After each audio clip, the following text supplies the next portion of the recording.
My mother-in-law faked cheating photos and framed me for theft. When I got pregnant, she wrote, "Now I'll take what's growing inside you." My mother-in-law has always thought I was beneath her son. She dubbed me a gold digger at my birthday dinner when I paid for her food. I threw a tantrum because my $2,500 engagement ring was too pricey. When I realized the difference, she immediately replaced my work clothing with Walmart knockoffs and presented it as proof I was out for my husband's money. But when her kid continued to love me and told her that nothing would change, she got this expression in her eye.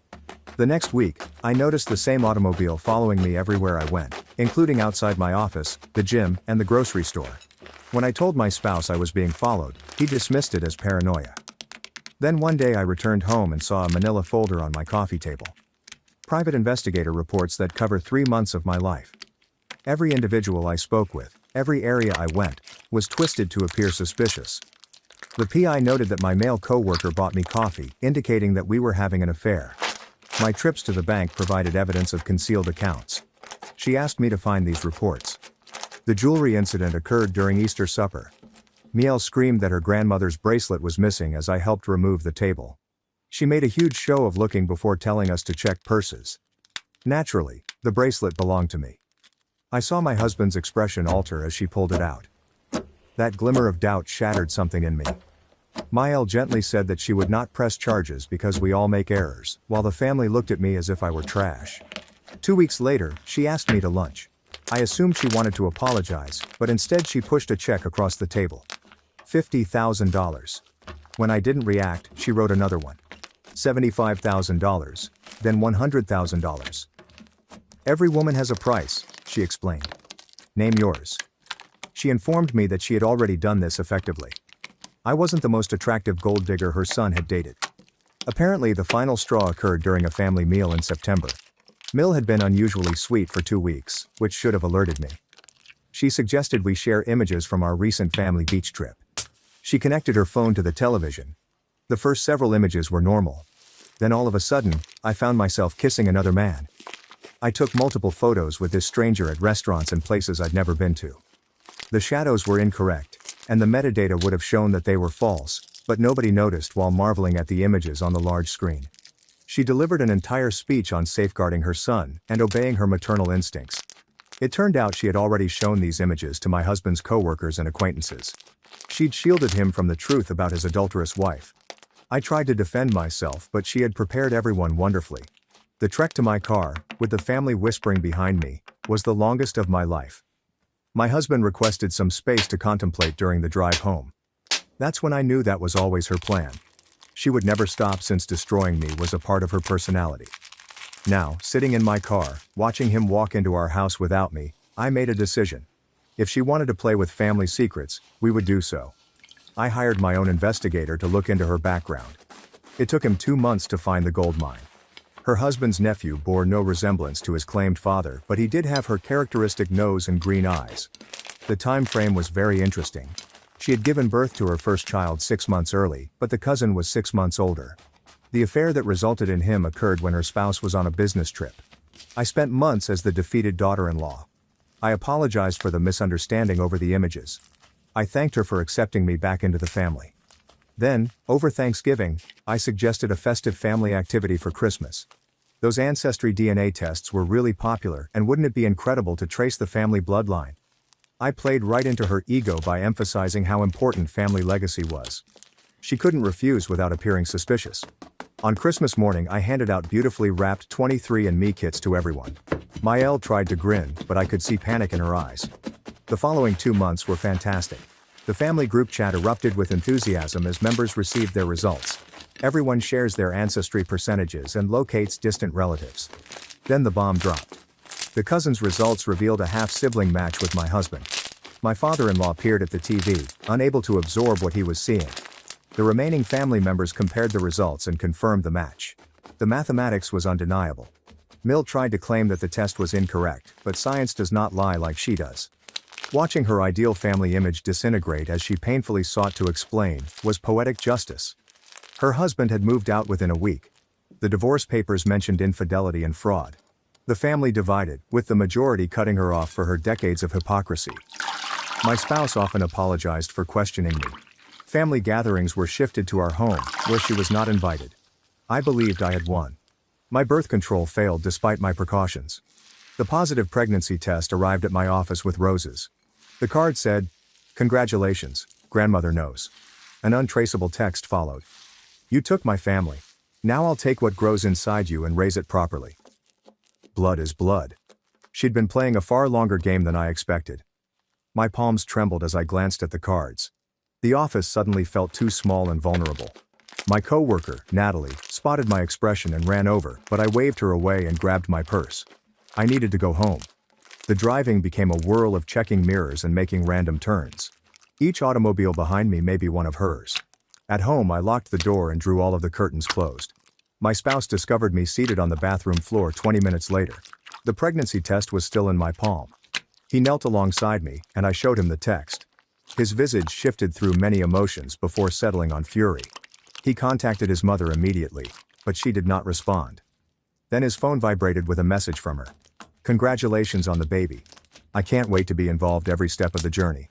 That night, we replaced the locks and built a security system. My husband took time off work to be with me. We altered our habits and avoided typical patterns, but she remained one step ahead. Baby things began arriving at our house with no return address, including a crib and a high chair, all of which were of high quality and impossible to trace. The psychological warfare escalated rapidly. She somehow obtained my work email and emailed congrats to the entire office, revealing my pregnancy before I had even seen a doctor. My supervisor called me aside to discuss maternity leave while I was still processing things. She had snatched my opportunity to communicate the news on my own terms. Then came medical intervention. I arrived at my first prenatal checkup to find she had already called, claiming to be me and attempting to get my medical information. When I checked in, the receptionist looked puzzled because I had just called to cancel. We spent an hour validating my identification and adding password security to my information. My husband confronted her at her apartment. I sat in the car, observing through the window as they argued. She stood there smiling and denying everything. When he returned, his hands shook. She'd decorated a full nursery in her spare room, had already chosen names, and informed him that she'd been consulting with lawyers regarding grandparent rights. The family was divided over how to handle her. Some relatives believed we were overreacting to a grandmother's excitement. Others had seen her ruin enough lives to know better. My father-in-law, who was still recovering from the divorce, volunteered to help in any way he could. He discovered years' worth of covert credit cards and accounts. She has resources we didn't expect. Week after week, her tactics became more daring. She arrived at my workplace with baby gifts, pressuring me to accept them in front of coworkers or appear ungrateful. She joined every pregnant group and forum I created, constantly commenting directly after me. When I swapped groups, she found them as well. The breaking point occurred during my second trimester. I'd been cautious. Be careful. But somehow she found out about my doctor's visit. She entered the waiting area and took a seat next to me. I just smiled and picked up a parenting magazine. When they called my name, she also stood up. The nurse seems puzzled. As we approached, my mother-in-law kindly explained that she was here to support her daughter-in-law. I clearly informed them that she was not permitted to attend my appointment. She created a spectacle over being excluded from her grandchild's life, which was audible throughout the waiting area. Security had to accompany her out as she wailed about wanting to participate. That night, my husband and I devised a plan. If she chose to escalate, we'd be prepared. We began documenting everything. Every communication, unpleasant gift and appearance. We installed cameras throughout our property, updated all of our passwords, and placed alerts on our credit reports. But she also adapted. Instead, the gifts began to arrive at my husband's job. She befriended our neighbors, often inquiring about me and expressing worry for my health. She volunteered at the hospital where I intended to deliver. She got on the auxiliary board. She countered every move we made. My sister-in-law, Natalie, proved to be an unexpected ally. She had spent years watching her mother operate and was familiar with her tendencies. She cautioned us about the following phase. My mother-in-law attempted to separate me from my support system. Sure enough, anonymous notes began arriving at my acquaintances' houses, warning them of my alleged mental instability during pregnancy. The majority of friends saw through it, but some drifted aloof. My book group suddenly experienced scheduling issues anytime I was able to attend. I'm curious what motivates this mother-in-law to invest so much time and money in this situation. The private investigator, the false images, and now baby items. That's a lot of effort simply because she dislikes her daughter-in-law.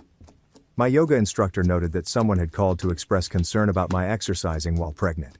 She was gradually shrinking my universe, until just she remained. Stress was having an impact on my health. My doctor remarked that my blood pressure was high. I couldn't sleep and jumped at every sound. My husband added motion sensors and additional cameras. However, technology could not stop psychological warfare. She was too intelligent to engage in anything that might be legally construed as harassment. Then we found her latest plot by chance.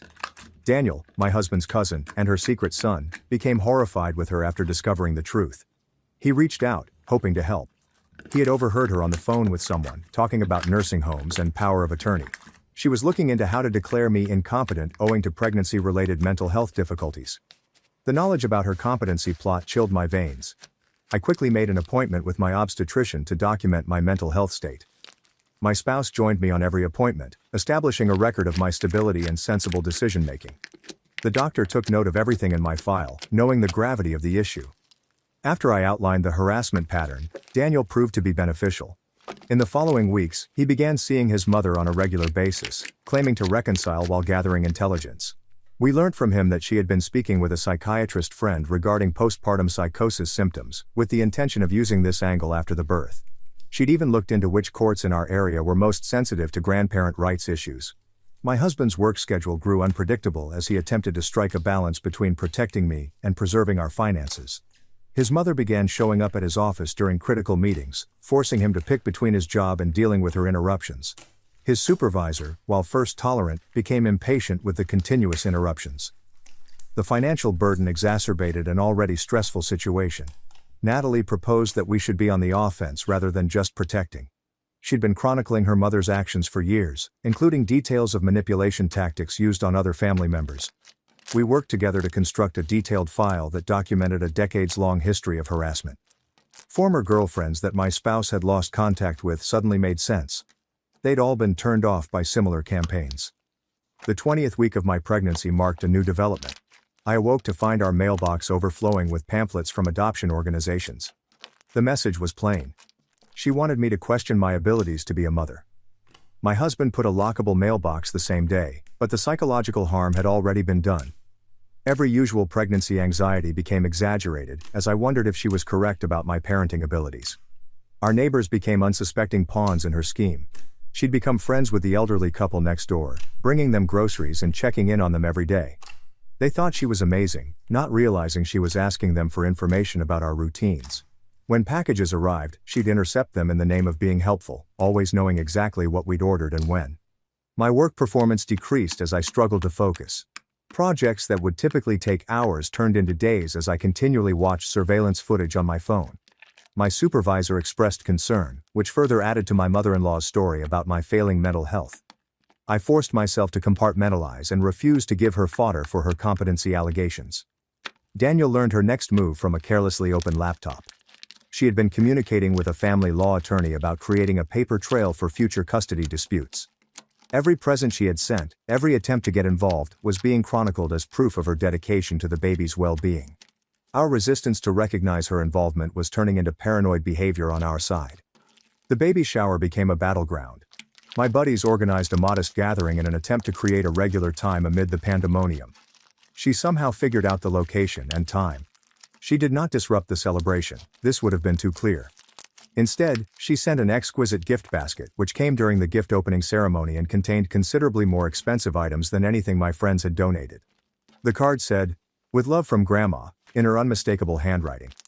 My partner began to sleep poorly, resulting in persistent black circles beneath his eyes. He put an app on his phone that connected to all of our security cameras and checked it obsessively all night. Our connection weakened due to the continual scrutiny.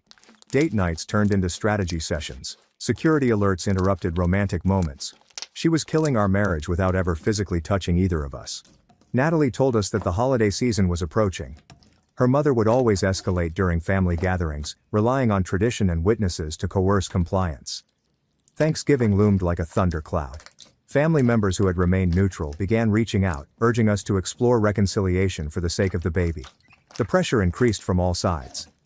I formed a support group of other women who had faced with nasty in-laws. Their stories offered both comfort and horror. Some had eventually reached an agreement, while others had been fighting for years. They taught me documentation procedures and legal protections I had no idea existed. One woman described how her mother-in-law obtained partial custody by presenting herself as a stable alternative to a neurotic mother. During his reconnaissance visits, my husband's cousin divulged even more troubling information. His mother had been attending grandparents' support groups, portraying herself as a victim of an ungrateful daughter-in-law who was preventing her from seeing her grandchild. She had formed a network of sympathetic allies who were unaware of her actual character. Some even offered to serve as character witnesses if she took legal action. Stress expressed physically as my pregnancy proceeded, headaches became constant companions. When I did get any sleep, it was accompanied by nightmares about her snatching my baby. My doctor prescribed minor anxiety meds that were safe to take throughout pregnancy, which I knew she would use against me if she found out. Every medical decision was weighed against potential legal repercussions. We discovered she'd been volunteering in the hospital's maternity unit for months, gaining favor with the nurses. She had grown particularly close to one nurse who worked in the birth unit, sharing anecdotes about her difficult daughter-in-law, who was keeping her from her grandchild. The notion that she might have allies there at my most vulnerable times threw me into a panic attack that took hours to subside. My husband faced his extended family, explaining the entire extent of her harassment. Some family now recognized the gravity of the situation, while others continued to believe we were overreacting. The family divide worsened as holiday plans became a quagmire of negotiations and bruised feelings. She played the victim brilliantly, a grandmother who only wanted to adore her granddaughter. Financial strain intensified as security measures depleted our funds. The nursery we envisioned became a fortress, with window locks and camera angles taking precedent over decor. Every dollar spent on protection was money not set aside for our child's future. She'd devised a means to rob our child before they were born. Daniel's intelligence collection revealed her most diabolical strategy yet. She had been investigating childcare courses and qualifications, putting together a resume that would make her look to be the more qualified caregiver. She even started working part-time at a daycare center to get professional childcare experience. Every move was planned to put herself in the best possible position if custody was ever called into question. My body altered as the pregnancy progressed, but I was unable to appreciate the miracle of creation. Each kick reminded me of what she intended to steal.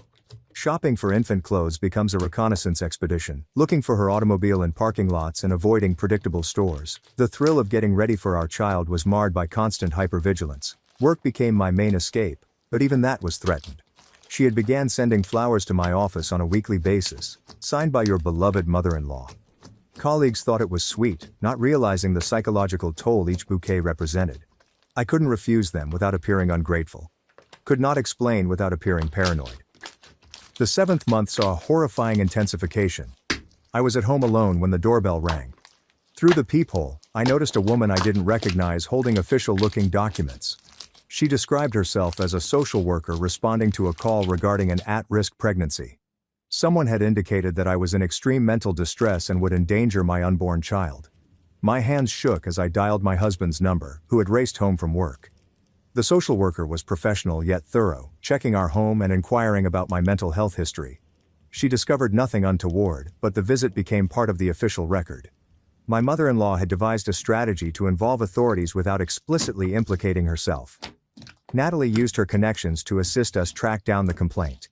It had been made anonymously through a tip line, thus it was hard to determine who had phoned. The social worker's report exonerated us, but the probe remained in the system. With this precedent established, any future complaints will be considered more seriously. She had prepared the groundwork for future attacks while retaining plausible deniability. Social workers are at the door, checking on your mental health. Mother-in-laws are playing chess while everyone else is fixated on checkers. However, utilizing child services as pawns appears to be a new low, even in her playbook. My husband's relationship with his mother had reached a breaking point. He drove to her apartment one evening and returned hours later, emotionally exhausted. She'd spent the entire time playing victim, wailing about missing her grandchild's development and showing him the nursery she'd set up. She even purchased a car seat for her vehicle in case of an emergency. Her illusion was so strong that she appeared to believe she was the aggrieved person. Sleep deprivation became more severe as my due date approached. Every night, I'd wake up several times to check the locks and cameras. My husband started sleeping in shifts, with one of us always on watch. The nursery remained half-finished because we prioritized security over looks. What should have been a period of joyous expectation turned into a siege mindset. She found methods to get around every barrier we put. We stopped her calls, so she utilized burner phones. When our routines changed, she adjusted her surveillance. She would infiltrate even the places we thought were safe. Her resources were limitless. Her determination was absolute. Fighting her was like battling smoke. She would evaporate just to resurface somewhere. The baby shower presents she sent haunted our house. We couldn't use them since we knew they were manipulative. But donating them felt like accepting defeat. They sat in our garage, pricey reminders of her existence. Each fashionable dress and high-end toy reflected another attempt to establish her claim on our child. My already stretched support system began to crack. Friends grew tired of the turmoil, unable to understand why we couldn't simply work things out with her. Family members who had initially backed us began suggesting compromises. The solitude she had planned was working. Even those who believed us became fatigued from the perpetual crisis mode. Daniel advised us that she was intensifying her legal preparations. She hired a well-known family law attorney who specializes in aggressive grandparent rights litigation. Her volunteer efforts, character witnesses and documented gift-giving had created a strong case for a loved grandma who was refused access. Our defensive actions were being seen as proof of our fragility. The 36th week of pregnancy came fresh anxieties. Labor was coming, and despite our efforts, she had established herself at the hospital. We discovered that she had been delivering treats to the maternity unit staff on a weekly basis, and had become a cherished fixture. The caregivers spoke affectionately of the sweet grandma, who only wanted to be a part of her grandchild's life. My spouse visited with hospital security to discuss the incident and provide evidence of the harassment. They pledged to limit her access during the delivery, but their sympathies were evident with the tearful grandma who had showed them baby images and recounted her grief. We recognized we couldn't rely on institutional protection after she spent months developing ties there. Natalie proposed an extreme measure: deliver at a different hospital. We explored facilities in nearby towns, hoping to find one where she didn't have connections. The logistics were hard, increasing the distance between us and our support system, but it appeared to be our only chance for a smooth birth. My mother-in-law must have sensed our plans. The gifts became more frequent, and they now arrive on a daily basis. She supplied the contact information for a professional photographer after having already scheduled and paid for newborn shots. A fancy stroller appeared on our porch. Each present came with cards expressing her love and enthusiasm, providing evidence of a kind grandma being turned down by ungrateful parents. At 37 weeks, stress caused a false labor. As we rushed to the hospital, I became concerned that she was aware of our presence. The contractions subsided after monitoring, but the episode left us shaken. How could we handle real labor while remaining hyper-vigilant against her interference? Our marriage counselor, one of the few professionals who understood the circumstances, assisted us in developing a birth plan that included security precautions. We developed code words, backup plans, and contingencies for a variety of circumstances. What was supposed to be a conversation about pain management and birthing positions turned into a strategic defense planning session. Daniel's final intelligence report before my due date was the most worrisome yet. His mother had been visiting with other estranged grandparents to learn about their success and failures in seeking access. She'd studied case law and knew exactly what evidence courts considered compelling. Her preparation was rigorous, regarding our child as a trophy to be obtained through legal maneuvers. The nursery camera alerted us to movement. One night, my husband watched the feed and saw a package on the windowsill, which had been placed there without triggering our property's motion sensors. Inside was a hand-knitted blanket and a note. Made with love for my grandchild. Soon. The underlying menace in that one word, soon, kept me awake till morning. My due date went, and the waiting grew excruciating. Every twinge may indicate the onset of labor, putting our carefully laid preparations to the test. She appeared to be aware that we were close. Her social media messages became more frequent, discussing the anticipation of becoming a grandma, and eliciting sorrow from friends who were unaware of the real tale. My husband took full family leave, refusing to leave me alone as we neared the end. His determination moved me, but I could see the strain in his tired eyes and rigid shoulders. She'd managed to take even these precious last moments of pregnancy, transforming what should have been an exciting preparation into frightening vigilance. The 39th week delivered a surprise ally. A nurse at our preferred hospital recognized my mother-in-law's photograph from our security briefing. She had previously worked at another hospital where my mother-in-law had volunteered, and she had witnessed similar conduct in another family. Her validation felt like a lifeline. Finally, someone in authority recognized the trend. Labor began at dawn on a Tuesday, 3 days after my due date. As contractions became very intense, my husband carried out our plan. He exclusively called our most trusted allies, using the code phrases we had developed. We took a convoluted path to the hospital, looking for followers. Even while working, I couldn't quit monitoring for potential hazards. The hospital security had our photographs and processes ready. They stationed someone near the maternity ward entrance and gave stern instructions. We'd registered using aliases to keep our true names off public forums. Every safeguard we could think of was in place. But would it be sufficient? Between contractions, I observed my husband coordinating our defense. He examined doors, verified employee identities, and communicated with our security network. What should have been his time to emotionally support me was spent defending against his mother's entrance, which she had also taken from us, the normal birth experience we deserved. As transition approached and the agony worsened, my concentration shifted to the immediate job of safely bringing our kid into this world. The months of tension, fear, and hypervigilance melted in comparison to the primitive urgency of labor. But even at those intense moments, a part of me stayed vigilant, waiting for her to emerge. Our daughter was delivered at 11:47 p.m., perfectly healthy despite the stress of pregnancy. As I held her for the first time, tears streamed down my cheeks. I felt overwhelmed with love and intense protectiveness. She was here. She was ours. And I would do anything to protect her from the lady who wished to take her. My husband's expression as he greeted his daughter cut through months of strain. For a time, we were just new parents, amazed at the tiny life we had made. But reality struck swiftly as he checked his phone to ensure our security network was still operational. Even at our most wonderful time, she cast a shadow. The nurse who recognized my mother-in-law from another hospital went beyond her shift to safeguard us. She kept our names off public notice boards, personally checked every visitor, and formed a safety zone around our small family. Her generosity and understanding of our predicament meant more than she knew. Recovery was a jumble of meal regimens and security screenings. We opted not to release any announcements or images, maintaining a strict information blackout. Family members who had demonstrated trustworthiness were granted brief visits under strict guidelines. The ordinary thrill of welcoming a new baby became a secret operation. On the second night, hospital security stopped my mother-in-law in the parking garage. She'd been circling the hospital for hours, apparently sensing our presence despite our precautions.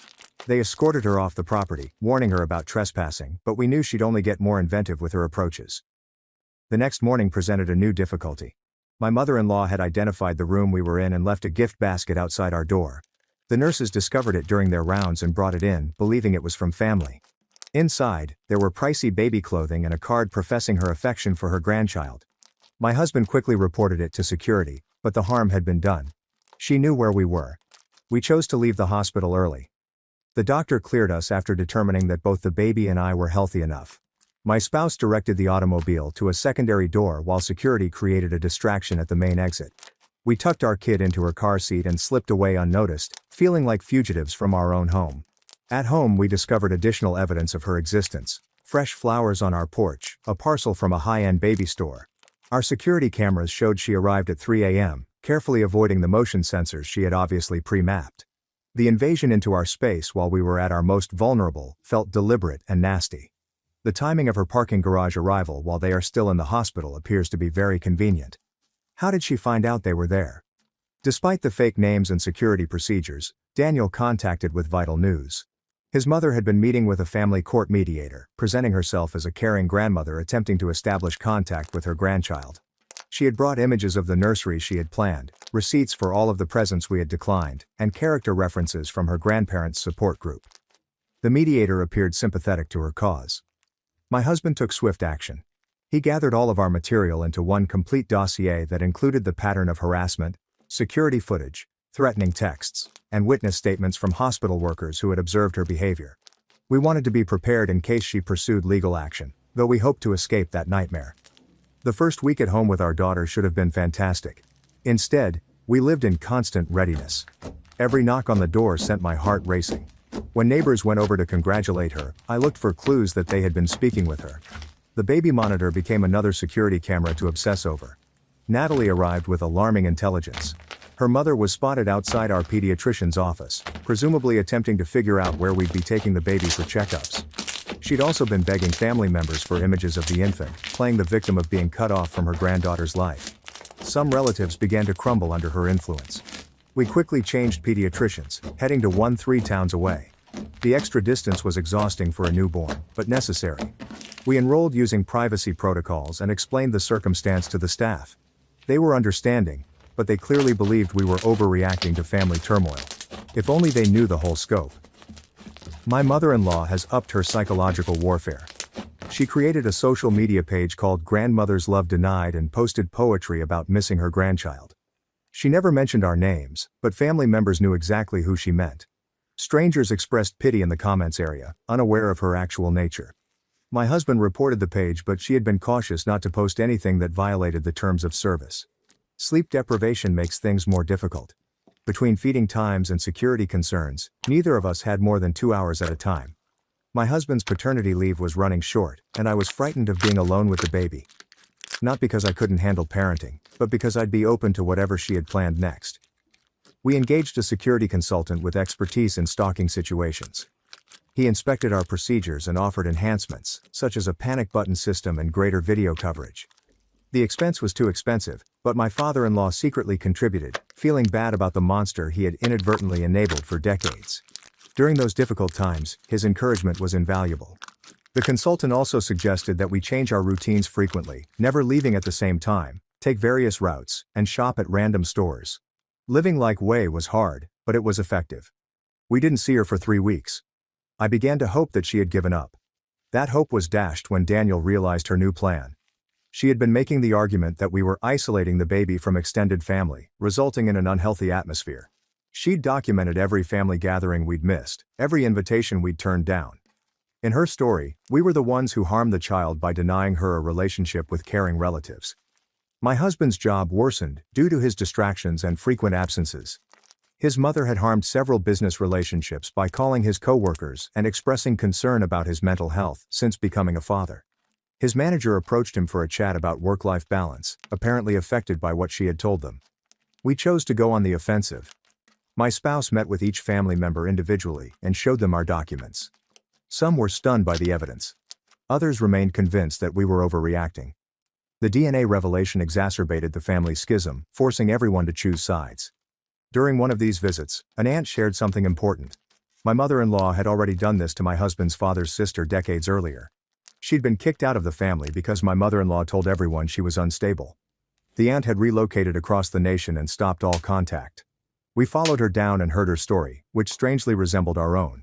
We felt more assured after implementing this pattern of action. We were not crazy or overreacting.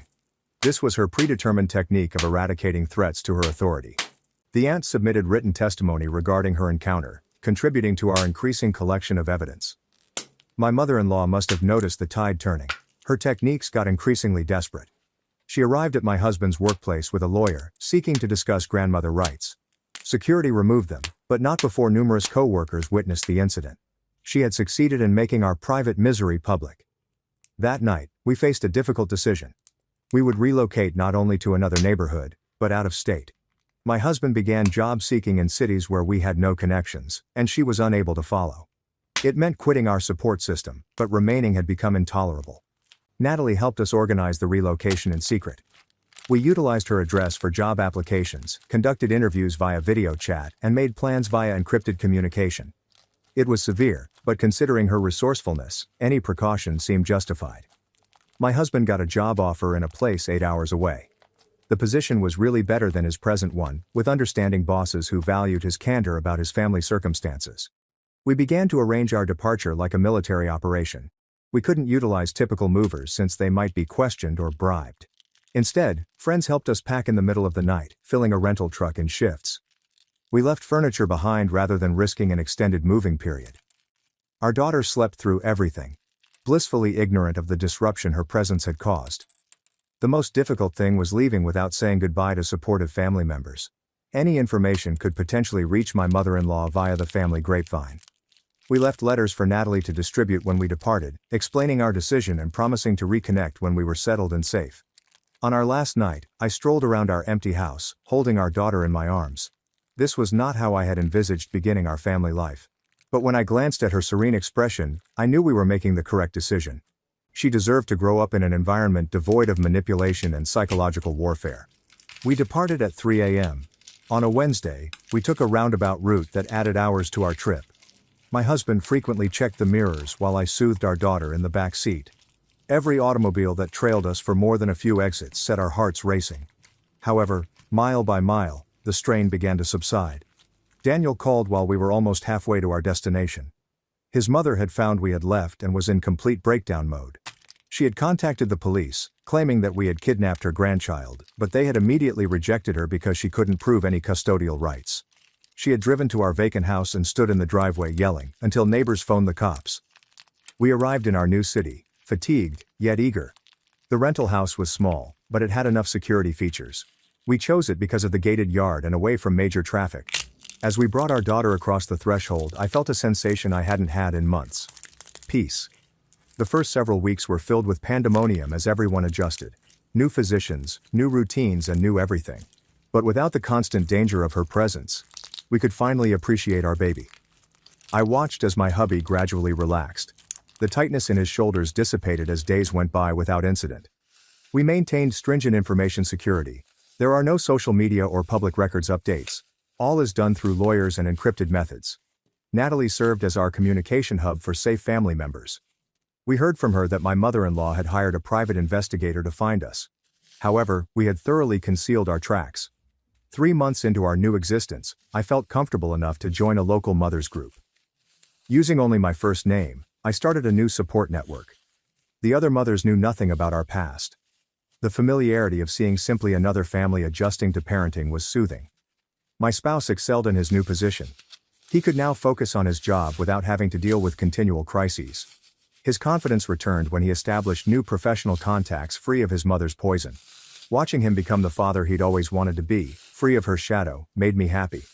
Our daughter grew up in a loving and stable environment. She learned to smile, giggle, and crawl in a family where tension was not constant. Each milestone seemed like a success, not just for her growth, but also for our escape from the toxic environment that threatened to define her early life. Natalie returned after 6 months, conducting rigorous counter-surveillance to ensure she was not followed. She informed me that my mother-in-law's behavior had worsened to the point where even her most ardent supporters were withdrawing. Without us as targets, her instability became impossible to conceal. Several family members had contacted Natalie to apologize for not believing us sooner. The legal threats never resulted in actual court action. Without knowing where we were, she couldn't submit anything significant. Her lawyer evidently dropped her after discovering the severity of her harassment. Talk about playing chess while everyone else is playing checkers. Hiring a security consultant for family turmoil is a higher level of problem solving. However, calling it family drama is like calling a hurricane mildly breezy weather. She had alienated the grandparent support groups by becoming too harsh for them. As our daughter's first birthday approached, I thought on her journey. We'd lost our house, our town, and the proximity of dear family members. But we had gained something extremely precious. Freedom from a lady who would have ruined our daughter's childhood via manipulation and control. We celebrated quietly, only the 3 of us. A tiny cake, a few presents, and the gift of calm normalcy. As I watched our kid crush icing into her hair, giggling with delight, I knew every sacrifice had been worthwhile. She would grow up with only good affection. We had never experienced the psychological warfare that had nearly destroyed us. My husband and I had risen stronger from the fire of mutual adversity. We'd learned to follow our instincts, safeguard our family, and prioritize peace over exposure to toxins. Our daughter would eventually learn her story, but for now, all she knew was protection and love. The future spread before us, full of possibilities, unhindered by her grandmother's shadow. We'd start new traditions, make new memories, and raise our daughter to be confident and secure. The cost of independence had been steep, but the tranquility we had discovered was invaluable. Our small family had won by choosing distance over devastation and obscurity over concern. In our new lives, we were just another young family in a peaceful